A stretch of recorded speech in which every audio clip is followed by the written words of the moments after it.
Okay, it's a pleasure to be here today with such a remarkable group of oceans. I really couldn't ask for a better context for my talk on ocean mapping because I think they would all agree that the first step in ocean exploration is really mapping. It's what all the great explorers did, Magellan, Captain Cook, when Jefferson sent out his corps of exploration to explore the continent, they made maps. And I think I have no issue at a meeting of the American Geographic Society to have to emphasize the importance of maps in setting the geospatial context for exploration, for discovery, and for understanding a range of Earth processes. And as I think about my colleagues in the AGS, I look with great jealousy at how easy it's become to establish this critical geospatial context. Modern satellite imaging has given us an unprecedented view of our planet and the ability to look at a range of dynamic geomorphological processes, at cryosphere processes. We can generate quantitative digital terrain models, and we can even look at land cover and the health of forests. It's just remarkable what we can do. And while this was initially difficult to do, it's really gotten quite simple. Nowadays, kind of any 5-year-old can really pop into Google Earth and hit a button, and within a minute or so, just be able to explore with remarkable detail almost anywhere on the Earth. It's just absolutely amazing. But the problem is that this is only for the green and the brown part of the Earth. What about that 3/4 of our Earth that's blue? If we use the same sensors and try to zoom into the rest of the Earth, the 3/4 of our Earth that's blue, we get nowhere. We don't see anything. And that's because the electromagnetic waves that are used in the imaging sensors just don't penetrate very far in seawater. And so we've had to look for other ways to kind of penetrate through that opaque cover that's covering 3/4 of our Earth. And fortunately, through the work of some of the explorers that are sharing the stage today, we've developed these kinds of technologies. We have remotely operated vehicles that can go down thousands of meters and bring the sensors close to the bottom, which is what we need to do because light just doesn't travel very far in the ocean. And so we asked the question, and I've been asked that, what would it take to create a Google Earth for the seafloor, for the entire ocean? What would it take to get resolution on the order of a meter or so covering the entire ocean floor? Well, we can calculate that. We know the area of the ocean floor. We have an idea of how far light does travel. We know that a typical image only covers a few meters or so in area. And so doing a quick calculation, rough order of magnitude, to cover the ocean, to produce a real Google Earth for the ocean, it would take about, and I don't know what that number is, 600 trillion photos. And if we think about how long that would take to do, we have to get the vehicles down to the bottom, how slow they move along the bottom. Well, there's lots of ifs there, but I guarantee it would be at least hundreds of millions of years. And so the bottom line is that we're just not going to be able to map the ocean at that kind of optical resolution in anywhere near the future. And so people have had to look for other ways to, again, penetrate that opaque mass. And for thousands of years, people have been doing that. They take a look at a statue that was found in an Egyptian tomb from 2000 BC. And sitting up on the bow there is the Egyptian ocean mapper with a hunk of lead at the end of the rope. And so that was the way they measured the depths thousands and thousands of years ago. If I jump 3,450 years, I found a wood carving from the Thames River here. And what are they doing? Exactly the same thing. So for 3,450 years at least, the only way to map the ocean was with a hunk of lead at the end of a rope. But if I jump 500 years ahead and we look at 1940, what do we see? We see, again, exactly the same thing. 4,000 years at least of the only way to map the ocean with a hunk of lead at the end of a rope. Clearly, it takes a long time, and deep water, terribly inaccurate, and of course, very, very sparse measurements. So sometime between the First and Second World Wars, the concept of sonar was developed, recognizing that unlike light waves, sound waves travel very, very nicely in seawater. And by using an echo sounder, we have a way that we can very quickly and relatively accurately measure the depth of the ocean. Now, these first echo sounders that were developed were what we call single beam echo sounders. And so what they did is produce a cone of sound, and that cone spreads, just like if you have a flashlight, and that cone of light spreads out. And it insonifies an area of the seafloor that is something like half the water depth. So if we're in 4,000 meters of water, we've insonified an area of maybe 2,000 meters. And the problem is that you only get one depth return from that entire area, and what returns is the shoalest depth in that area, and it has no angular resolution. So if we have a shoal off on the side, a shallow piece off on the side, we'll read that depth, but it'll be at the position directly below the vessel. And so what we end up with is a kind of a blurry two-dimensional picture of what the seafloor looks like. But again, it was a great quantum leap in capability. And if we take a look, when I was a graduate student at the Scripps Institution of Oceanography in San Diego here, and all the Scripps coming out of the ships coming out of Scripps with their echo sounders, these lines here representing those kind of blurry single beam profiles they collected, the cartographer would come along and kind of connect the dots. And we have here what was literally the best map of the seafloor off Southern California in the 1980s or so, probably into the early 1990s even. Now, about that time, another remarkable technique and innovation came along in ocean mapping, and that was the ability to derive bathymetry from satellite altimetry. It basically works on the fact that the surface of the ocean will respond to the gravitational attraction of features deep below. So if we have a big seamount with excess mass, that pushes up the sea surface. If we have a deep trench with loss of mass or lack of mass, that will actually depress the surface of the ocean. And with an accurate satellite altimeter, you can actually get a rough approximation of the depths of the ocean. But that's the key. It's a rough approximation. It has a very coarse resolution on the order of kilometers and a limited accuracy on the orders of hundreds of meters. And to demonstrate that, because it's revolutionary in terms of what it shows us in terms of the gross distribution of depths, and it's wonderful for the use of tectonic scale processes, but it's limited in its capability to help us with the real detailed processes we need to understand what's going on in the ocean. And to demonstrate that, I'll use an example I showed in Monaco, where the prince, who's very, very interested in ocean mapping, was there. And if we look at a satellite image of Monaco, we see, of course, with our spectacular resolution, the optical images can provide. I have a digital terrain model that I can drive. This is a 30-meter one. You can go even higher resolution of the area, the same area around Monaco. We see Monaco Harbor quite clearly. But if I now look at the same image at the resolution we have the predicted satellite bathymetry from altimetry, it looks like that. And I had to apologize to the prince that, I'm sorry, Monaco disappears. And that's the problem we face as we look at the satellite altimetry derived bathymetry, is that it's limited resolution. And so we have, again, the satellite altimetry gives us a wonderful global scale picture of features like ridge crests and trenches. But as we look much more closely, here's a 200 by 200 kilometer area, we see it in this terribly blurry view that doesn't really help us much in understanding processes. And so fortunately, again, about the same time in the 1980s or so, coming out of the military, a wonderful new technology called Multibeam Sonar was developed.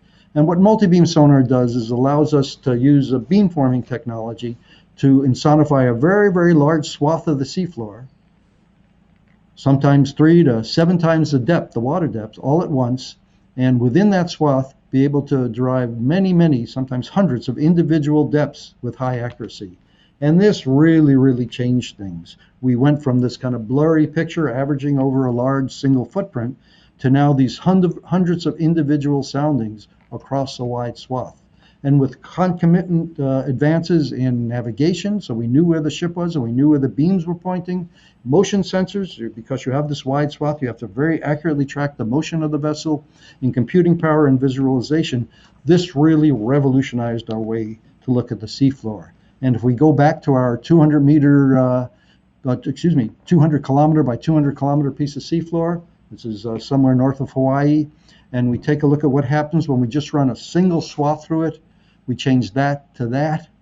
And as it says here, what a difference a swath makes. Now we're starting to see things with a scale and a resolution that really allows us to start understanding a whole range of geologic and oceanographic processes. If we go back to our map, our best map of the seafloor of Southern California, And a colleague from the USGS and I spent a couple of months out there with new multi-beam sonars at that time, mapping in that area.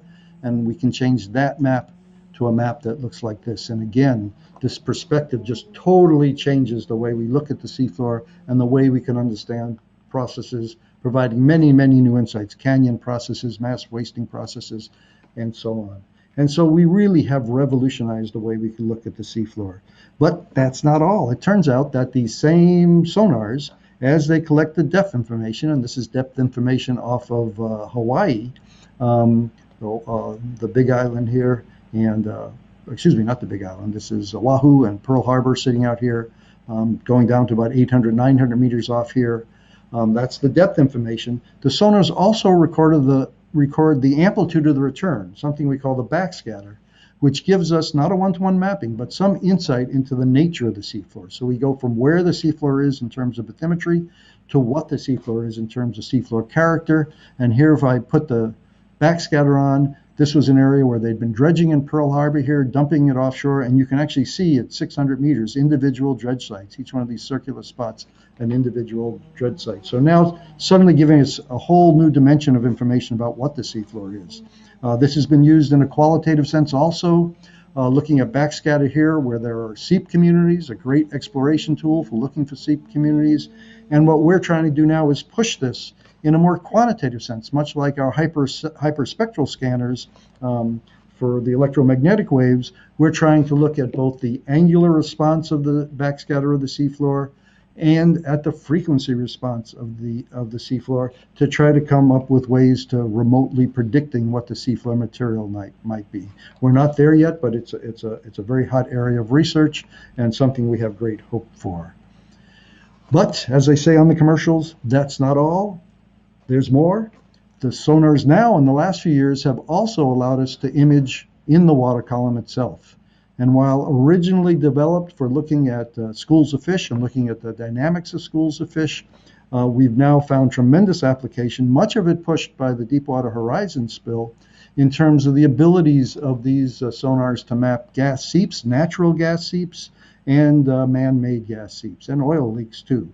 And so there's been a tremendous effort in mapping this with important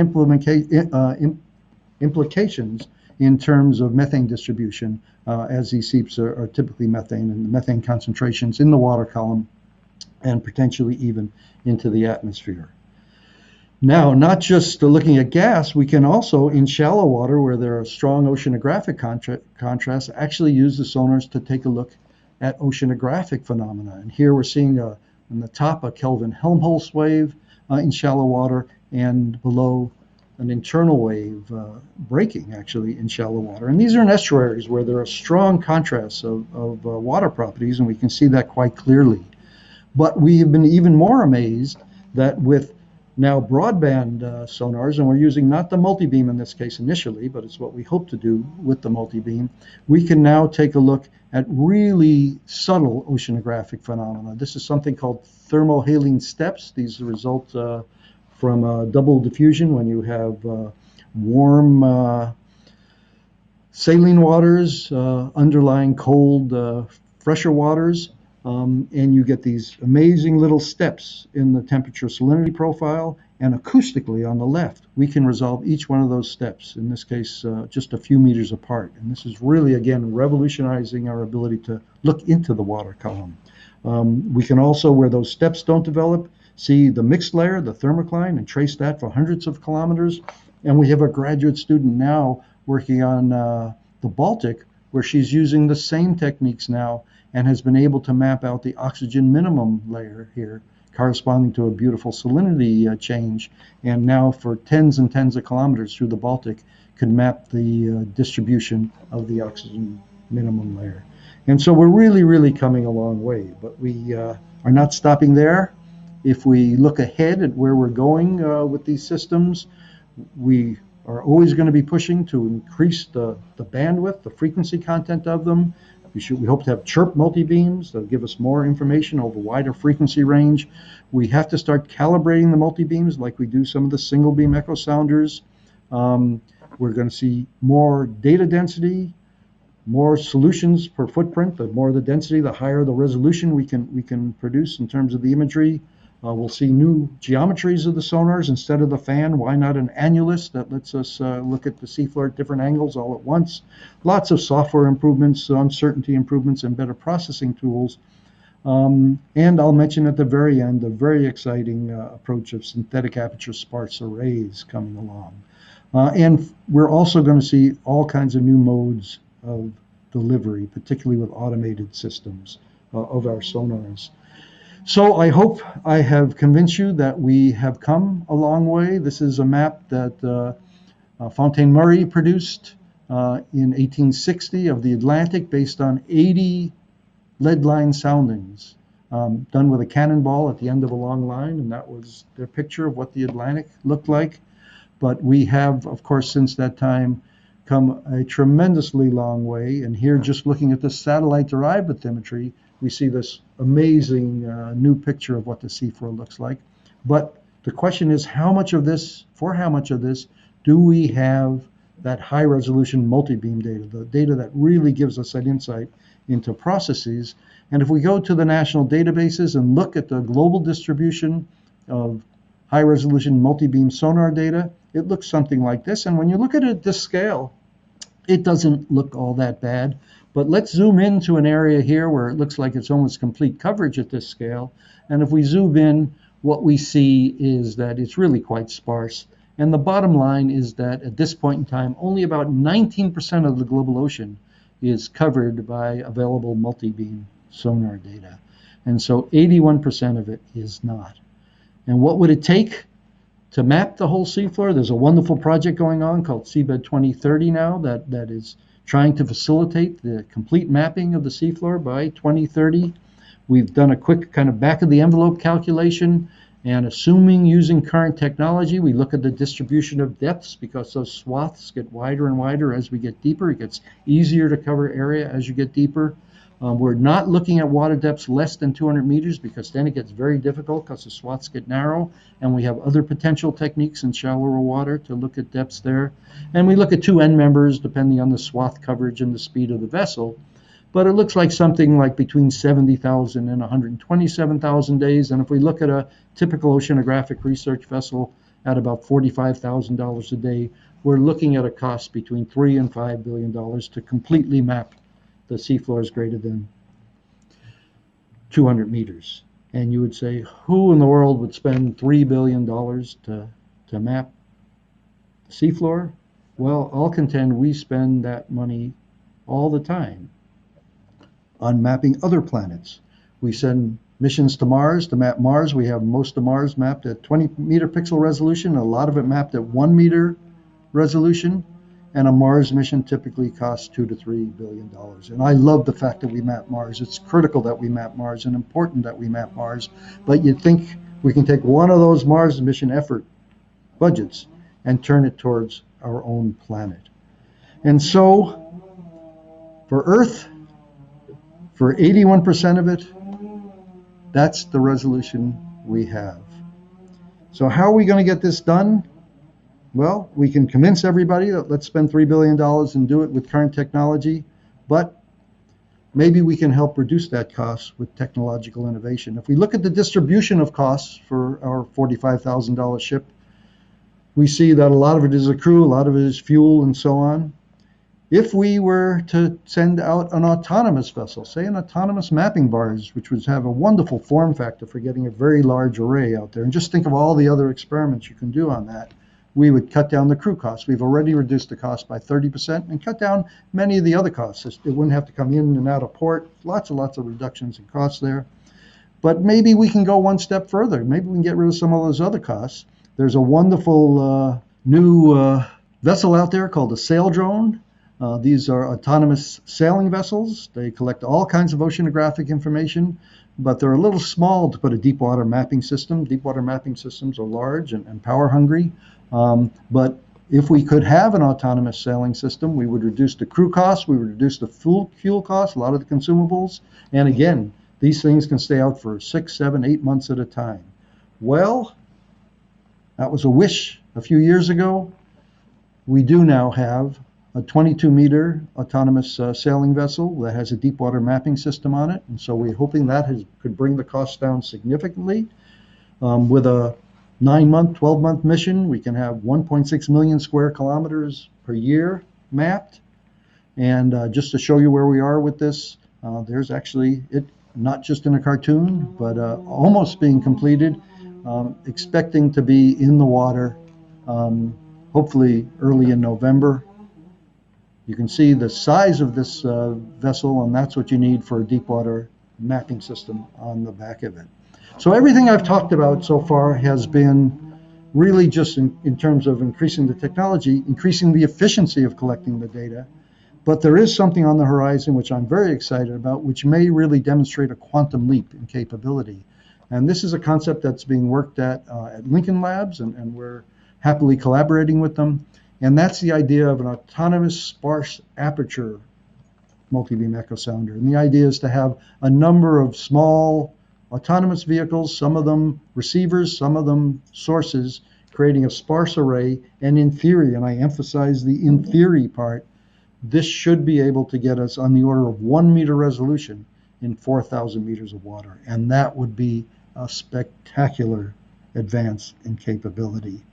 So let me bring it to a close there. And what I'd like to do is end with a traditional sunset slide. Oceanographic talks typically end with sunsets. In this case, though, it was in the Arctic, so it's both a sunset and a sunrise, all at the same. The sun just come up, pop right back down. And I think for this topic on ocean mapping, it's really quite fitting, because this is not the end at all of what we're going to see in ocean mapping. It's really just the beginning.